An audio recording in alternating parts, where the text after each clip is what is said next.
தமிழக வெற்றி கழகத்தினுடைய கொள்கை பரப்பு இணை செயலாளராக பதவி கொடுத்திருக்கிறாங்க. பதவி கொடுத்த தலைவர் தளபதி அவர்களுக்கும் கழகத்தினுடைய பொதுச் செயலாளர் அவர்களுக்கும் என்னுடைய மனப்பூர்வமான நன்றியை தெரிவித்துக் கொள்கிறேன்.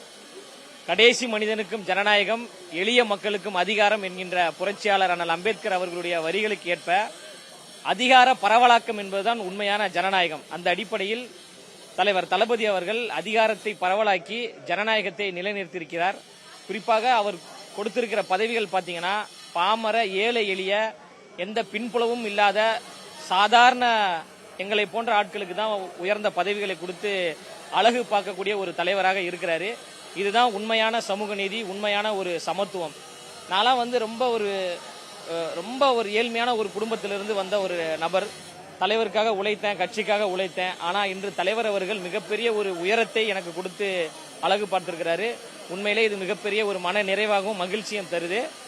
தலைவர் தளபதி அவர்களை தமிழ்நாட்டில் 2026ஆம் ஆண்டு முதலமைச்சராக மாற்றுவதற்கு உண்டான எல்லா வேலைகளையும் நாங்கள் கடுமையாக உழைத்து அரியணையில் அமற்றக்கூடிய வேலையை நாங்கள் செய்ய இருக்கிறோம்.